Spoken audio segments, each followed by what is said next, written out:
Welcome back to the Kevin O'Connell Show. Joining me right now from Stratechery, Sharp Tech, co-host Ben Thompson and Andrew Sharp. How you guys doing? Here we are. I'm pumped. Yeah, I thought this was a tech conference. There's a bunch of basketball here, so I'm not sure. Well, look, just stumbled on the set. I thought that this was going to be me and KOC, and then you were an addition like a day ago, and now we got the whole Sharp Tech team here with you. I'm very excited. See, he told me it was just me. So.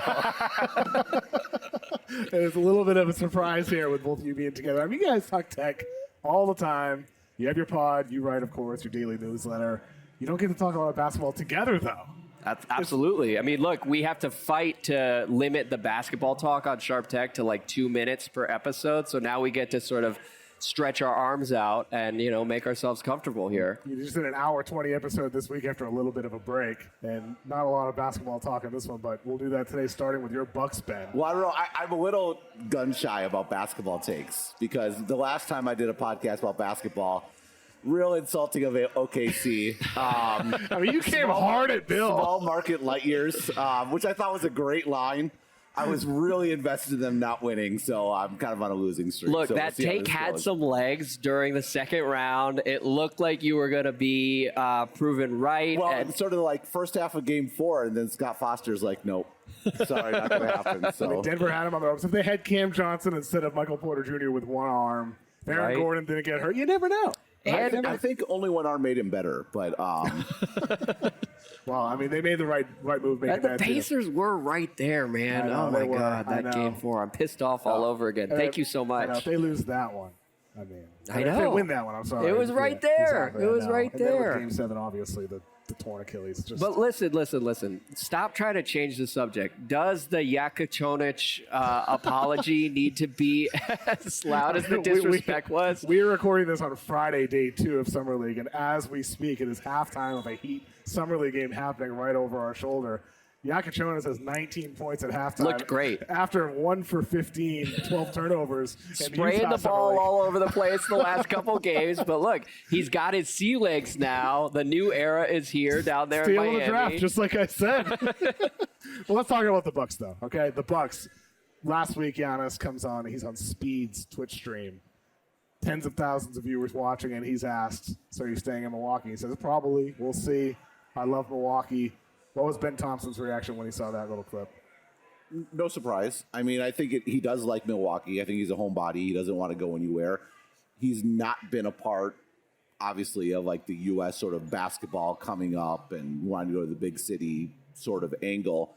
So it's one of those things probably we'll look back historically, and he may be someone who's, you know, I think will be better than he will be sort of ranked in the long run, and he's probably sealing that reality now. The reality is, yesterday on the way to Summer League, someone posted a clip of Chris Middleton tough shot making in 2021, and not only were all the shots, every single one, incredible, the clip was 4.5 minutes long, and we'll never get over the slipping on the floor in 2022. The fact the Bucks never sort of got a full run since then. And that's just sort of a reality to accept. And given that, I'm happy to watch Giannis for a few more years. So it is what it is. I've come to acceptance. Are you accepting of the Myles Turner plan the next couple of years? So there's 2 parts to this. Okay. There's the Damian Lillard sort of cut and extend, spread, whatever it is. And then there's the Myles Turner part. I'm fine with the Dame part. I think people in the national media are dramatically overreacting to this. The reality is for the next 2 years, would you rather have Dame rehabilitating and then Dame as a 36, 37-year-old coming off an Achilles tear? Yep. Or would you rather have Myles Turner? Because the salaries match up. Like the stretch $20 million plus Myles Turner's $30 million is the equivalent to what Dame was getting paid. So it's the 3 years past that are the problem. At which point Giannis is going to be 32 going into his 33 season. And the reality is any maximization you want to do of Giannis, I think needs to happen now. I think there's been a lot of BS in the media about Giannis, is he over? No, last year he was good enough to lead a championship team, right up there with the best in the league. So in terms of optimizing for these 2 years, I have no problem with that. I think the Myles Turner specific issue is similar to the Dame issue, in that I was not a Dame fan, and I had to convince myself I was a Dame fan. Never been. You and I have gone at it for ages about Myles Turner. Not a Myles Turner fan. That said, Giannis is probably the best possible player to put next to Myles Turner. The other concern I have, Turner has though, never, in any iteration of the Pacers, has ever had somebody obviously like Giannis. Giannis is a one of one, but he hasn't had anybody that even fits that mold. Right. Giannis will take care of the boards. Giannis will like be. And Turner can't rebound, so that's I don't. It's pretty bad. Yeah. Three per game in the finals. So the issue I think goes back to the Kuzma trade, which I'm ashamed to admit I was not immediately appalled by. You sold me on the Kuzma trade. We talked about him flipping the switch. No, it wasn't that. The reason is I think, and this goes back to when the Bucks lost against Boston in 2022. Brook Lopez could not be on the floor. And it's hilarious that Boston Celtics fans try to compare Robert Williams being gone to Chris Middleton being gone. Robert Williams playing was the best possible thing that happened to us because we could play Lopez then. If we couldn't play Lopez because they spread the floor, we didn't have enough players. We literally ran out of players. That's why we needed Middleton. And I think the Bucks' recipe to win a title in the playoffs is Giannis at center. And that was what, you get Kuzma, he's not great, put him at the but four. Put him at the 4. Yeah. And then Giannis at center. That's really our only chance against the new NBA offense. Playing with speed and versatility. I forgot we had Doc Rivers as a coach. We never even tried this. Never even went there. But then what's the organizational, if you're getting a Myles Turner, what the point was of getting Kyle Kuzma? Because you're now abandoning Giannis at the 5. So we have this millstone now, thanks to Andrew. Well, that's why necks. you were very persuasive around the trade deadline because I had been watching Kyle Kuzma. Kyle Kuzma actually single-handedly poisoned Wizards basketball for me for like a year and a half there. And yet I started to buy into the idea of Kuzma at the 4. And maybe he was just so miserable on a series of forgettable Wizards teams that there was another version of him to unlock, take him back to that Lakers version. Right? Exactly. And then I watched 2 Bucks games with Kuzma out there. And it was like, man, this is ugly. I think I watched 2 quarters. So it was really, the dream was dead instantly with Kuzma in Milwaukee. Well, but we never, Giannis doesn't want to play the 5. No one wants to play the 5. I get that. And we would need a stopgap for the regular season. But, Myles Turner 5 is getting there. You have to find a way to beat these teams that are playing 5 out. And that, just the Bucks have been drawing dead as long as Lopez has been there. I love Lopez, appreciate what he's done. He was an integral part of winning 2021. The reality is, since that Boston series in 2022, we've been unable to do anything in the playoffs as long as he's playing a central role. Absolutely. That's why Turner's necessary. For all his flaws. So are you a Turner guy? Oh, he's always been a Turner guy. I wouldn't say I'm a Turner guy. I just think he does some things that are useful. Yeah. Right? I guess so. The floor spacing, he does make quick decisions. He played in that fast-paced Indiana offense. And so when you think about the Bucks this year, it's like, okay, Lopez, as you said, not quite the same as it was in his prime years. So you bring back Kevin Porter, Bobby Portis, Gary Trent, Ryan Rollins, Taurean Prince. You add Myles I'm Turner. sorry. Are you listing Taurean Prince as a positive? No, I'm not saying. I'm just listing the guys that are brought back, and you get rid of They Dame. are all guys. You lose Brook Lopez and contracts. Yes, they are under contract with the Bucks, and so now you're in a situation where there's no true point guard. Giannis is the point guard. Giannis is the point guard, and so I think Turner makes sense. Like you said, if there's any situation that Turner can be optimized, it's this one. Right. With point Giannis. Giannis as a point guard, it makes more sense if other people on the floor could actually hit shots, and that's what I worry about with the Bucks. So here's my question, and it's really a question for you, Ben. As far as the Bucks investing in the next 2 years and trying to maximize the next 2 years, I understand that completely from Milwaukee's side. And if I were a Bucks fan who cared about the Bucks, I would step back and say, well, what are we really gaining by trading Giannis this summer and starting a rebuild? You can look at what the Jazz did with Gobert and Mitchell. Him, so you might as well. Well, and it's not like there's a pot of gold at the other end of the rebuilding rainbow either. When you look at my Wizards, for instance, or the Jazz or the Nets, it's harder than ever to rebuild in this environment.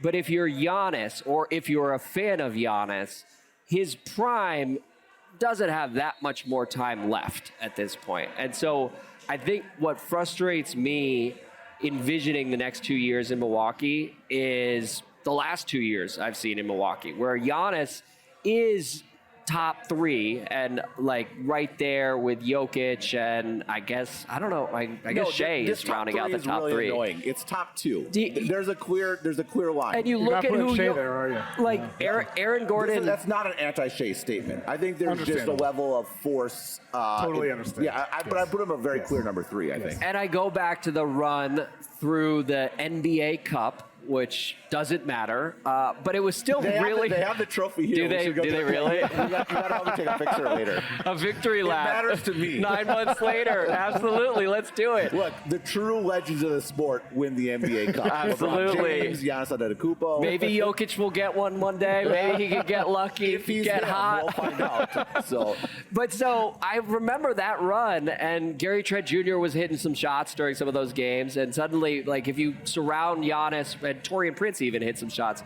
you surround Giannis with guys who can do that, it gets pretty fun. But the Bucks just haven't had those guys for the most part. Yeah. And so if you're a Giannis fan, do you just want him to play with better players? Like Aaron Gordon, Jamal Murray, Christian Brown even, they're all better than any teammates that Giannis has. I appreciate you noting that. Jokic has had much better players playing with him than Giannis has had for a long time.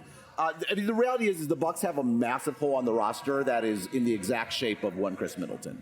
Yeah, like that's just his body broke down. He never really recovered from that slip in Chicago. He already had a bad knee on the other side that gave him 2 bad knees, and it really is a shame. But what I will say is I'm definitely much more excited for this year. The last 2 years have been miserable. I've never known what it meant to play basketball passive-aggressively until I saw Damian Lillard sharing the court with Giannis.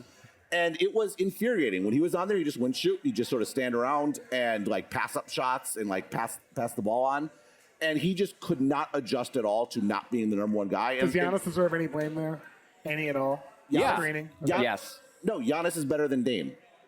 Like, this is the NBA. But he didn't want to play. He didn't want to play pick and roll basketball with Dame, and that was both of their faults. No, so sorry. Just to make sure I understand, what we're asking is that the 1A, 1B best player in the game go out and do the dirtiest work on offense, set hard screens, roll hard to the basket, time and time again, so that Dame can be catered to and shoot his pull-up threes. That is exactly what we're asking. We're asking him to be a big man, sacrifice. The team will be much better off. You yourself and he didn't said want you to do wanted it. to play the 5. Giannis wants to play point guard, bring the ball up, initiate from the three-point line. How about Dame move off the ball once? Look, That I'm would not be a nice. Dame fan. I'm not a Dame fan. I was a longtime Dame skeptic and then talked myself into the fit in Milwaukee. And within the first month, it was like, man, something is not right here. And they never solved it. I mean, the fact he's happy to be gone and to leave one of the best players in the world, one of the best players ever, kind of says something. Yeah. Well, I have to stand in as the honest apologist. Of course, like, he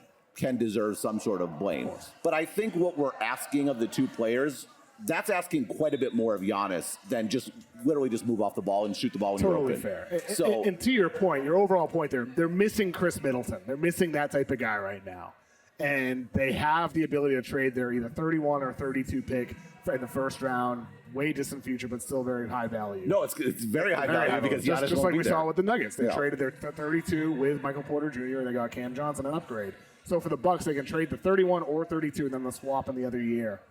And of course, they Kuzma. Kuzma's the trade ballast for sure. The problem is that Kuzma requires a pick to move. So maybe it's not him, but regardless of the salary, Ben, like, who are you targeting? Who are you like trying to add right now for the Bucks to make a run with Giannis? Well, first off, I believe in a year they can then trade 2 first-round picks. Yes, they would be able to trade 33 and 31 and then a swap in 32 next summer. Right, and so that is worth keeping in mind. You might want to wait.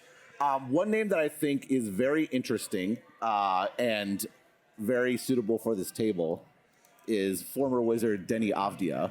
I think would be fits the archetype, sort of like a poor man's Chris Middleton, one might say. Yeah. So I think that's something that is interesting. Obviously, your boy Trey Murphy III. Everyone talks about that. Joe Newbars. Trey Murphy.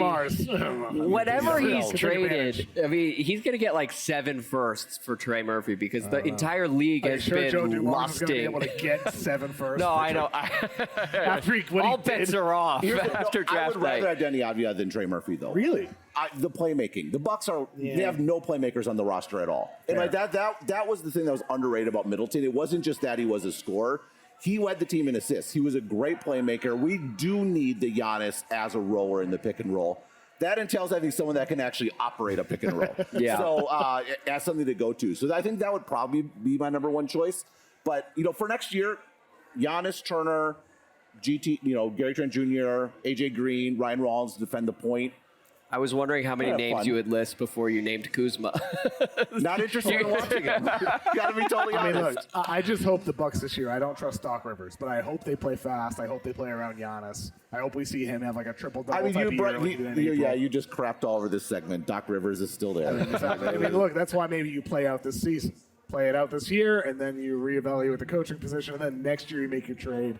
Next year you roll the dice again with another coach, and then you make a run. That's what I think it is, actually. Yeah. I think this year, let Giannis go for MVP, averaging like 35, 15, and 10 or something like that, and then package those 2 picks with the swap, and then Kuzma will be expiring at that point, so it's a little easier to swallow, and then get one more really good player. And they should be a much better defensive team next year without having to hide Dame out there. Because way better. he was really, Yeah, how really, about this? really How about you bad. try 3 on realies. defense, okay?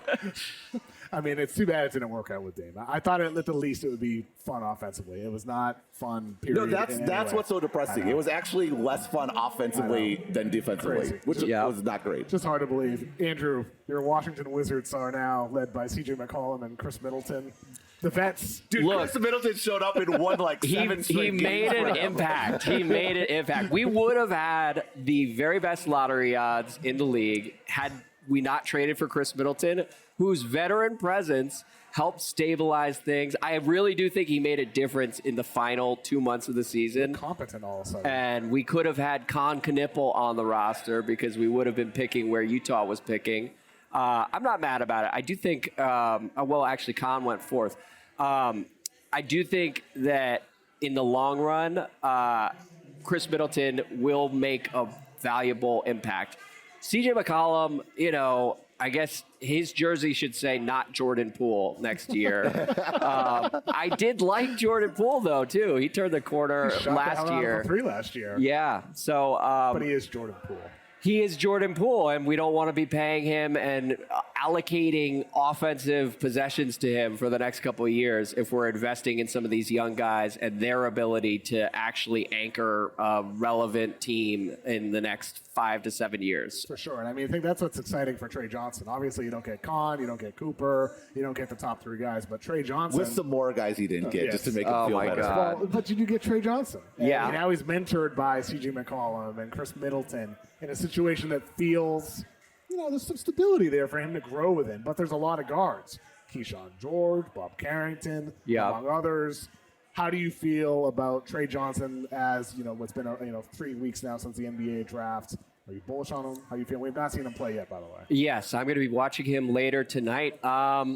It's tough. I mean, you mentioned all the guards. It feels like they're kind of throwing things at a wall and seeing what sticks. I think Keyshawn George was actually pretty intriguing last year, and then they draft Will Riley. And looking at Will Riley, it's sort of like Keyshawn George Part 2. He's like a guard. He's Right. 6'7", 6'8", but he is a guard. These long, super lanky guys. Tre Johnson, I'm excited that that's the direction they went because I thought picking at 6, you're more likely to get a valuable starter as opposed to like a star. And swinging for the fences for someone like Ace Bailey would have driven me completely insane. So How happy were you when the Jazz took Ace Bailey? I was elated. I was so relieved because the Wizards had been angling for the Ace Bailey swing for the fences. And I think Ace, the only team he worked out with was the Wizards at some sort of secret workout in Atlanta. And so I just didn't want to go that direction because I don't think Ace Bailey's going to be horrible. but I don't think that he's going to be someone that rewards an 8-year investment from whatever team is betting on his upside and his ability to like anchor a playoff team over the next decade. So they didn't go that direction. And I was feeling good about where the Wizards are. They've got a bunch of helpful pieces. Then I watched Cooper Flagg last night, and the difference between someone like Flagg and the pieces that the Wizards have on the roster is just massive. So it was a shame because I feel the Wizards were actually the best fit for Flagg in the NBA. They have a bunch all of guys. The pieces, they just need the guy in the middle. Young guards, young shooters. Right. You know, everything. They Guys just who missed the project star. as like the fourth best guy on a Front court team. partner with Alex Sarr. Like, it all made sense around Cooper. Alex Sarr, if he is a bonus, could actually be kind of fun. Alex Sarr, if you're building around him as a cornerstone, is going to drive you completely insane. Oh, yeah. And so we're waiting on the cornerstone, I guess would be my take on the Wizards at this point. But Tre Johnson looks like he's going to shoot the crap out of the ball. He's pretty light, and I worry about his ability to hold up on defense. But Get to the rim, too. yeah, but at the same time, I mean, I think it's pretty easy to foresee him being part of a top 6 or 7 for a playoff team in 5 or 6 years. Now, Ben, Andrew's Wizards missed the playoffs last year. Sort of the Hornets, Sixers, Nets, and Raptors. Of those teams, are the Wizards the team you're most bullish on in the future? I'm going to zag and say the Hornets. Oh, boy. And just because I think they're still the laughingstock and pointed to as the worst run organization, people forget they did get sold. And so they have a former Bucks assistant as their head coach. I think he seemed to do a great job last year. Very, very highly regarded. The name's escaping me. Charles Lee, thank you. I knew it was Charles something. And I think they're aware that they have a LaMelo Ball problem, and there's just a bit of sort of treading water and getting pieces until then. And I think they did what Andrew just said he was saying about the Wizards. Taking a Con Knipple, is he going to be a superstar in the league? No. Is he going to be a very solid starter in the long run?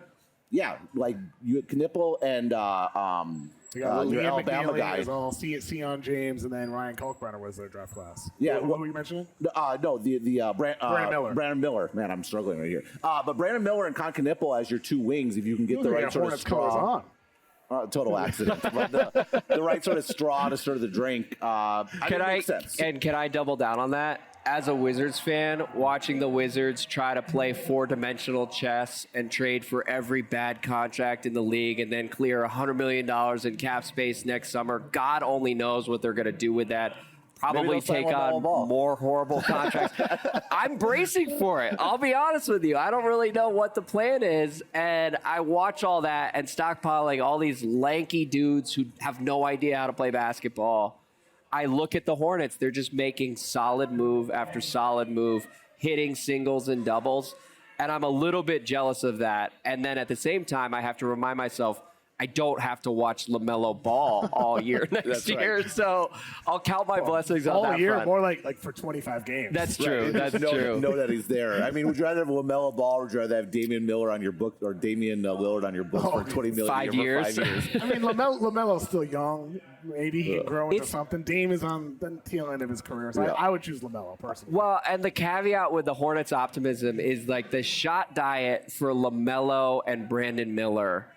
Their shooting profiles alone is evidence that like the NBA needs to do something about the 3-point addiction in the league, because Brandon Miller will go out there and take like 5 2s and 17 threes. LaMelo's even worse because the threes he's taking are horrible shots and Partially they're contested. Charles Lee driven though. Comes from It Lee is. After Milwaukee goes to Boston under Missoula. It's like very Missoula ball. And I don't want to influence. watch that stuff, man. So I guess I will hang my hat on that. I'm not going to watch Tre Johnson take 17 threes next year. The other thing, one of those teams that is interesting is Philly. Yeah. And because they obviously have this dual albatross of Embiid and George, but they have a shockingly large number of like young guys that are interesting. DJ Edgecombe. Edgecombe looked so awesome. I know, he in looked Salt Lake awesome. City. McCain obviously looked amazing last Maxi's year. still young And you as still well, have still on Maxi's the upward young. trajectory. So it's like light years Quentin east over Grimes, there. assuming they get him back as well, restricted free agent, Yeah, which I think they will. Yeah. yeah. It's like light years He's still east, but young. in reverse. Yeah. Like their young guys are really compelling, and they're like they have these like weights that are their old guys. Yes. But they can trade those guys to DC next year. They could. A lot of cap space. Wherever it gets Joel Embiid. Best contract in the league. Let's do it. Since you guys are sharp tech, I have to ask, Mark Zuckerberg has been handing out Devin Booker-esque contracts to steal people from other companies. How soon until we see OpenAI, Apple ask for an NBA-esque salary cap on these deals, man? A second apron? Are we going to see it in the tech world? This is crazy. No, the tech industry is hilariously, to an extreme degree, allergic to any sort of collective bargaining or union sort of action. The Department of Justice may intervene. Yeah, in that sort of scenario which would be a necessary factor for that. It is quite interesting. I think the thing with AI is everyone's trying to do the same thing. Yeah. And there's a limited number of people who are good at it. So you actually have salary competition that you've never had before that looks a lot more like the NBA. Everyone's doing the same thing. Like all 30 teams are trying to put the ball in the bucket and stop the other team. And it's very measurable. So that's why the players sort of can accrue a lot of power. And to see those dynamics sort of emerge elsewhere is definitely interesting. But Andrew, no chance of that? No salary cap? I think there's a better chance that Mark Zuckerberg buys the Wizards and we start spraying that cash around in DC. Hey. Let's build out the front office, and I would love to see it. That'd be amazing. Anybody in big tech, we're waiting for you. We can spend $10 billion. well, I thought your owner was big tech. Well, AOL had a great run in the 90s. Weren't there rumors of Bezos? Someone that was with Washington. You know, NFL, no. yeah. Steve Jobs' widow is a minority shareholder in Monumental Sports, which owns the Wizards, and I would love for her to spend on becoming majority owner. Who knows? It's just tough in the NBA nowadays. You can have the deepest pockets, but with the second apron, you're probably not going to spend for too long because of the actual basketball penalties. The valuations Yeah. have gone to such an insane place that there really are only like a handful of people that can afford to own a team. And so the teams that don't have those owners and that are, riding the waves of AOL money like 25 years ago are playing catch up. But we'll see. Andrew Sharp, Ben Thompson, thank you guys for joining me. It's great to see you, man.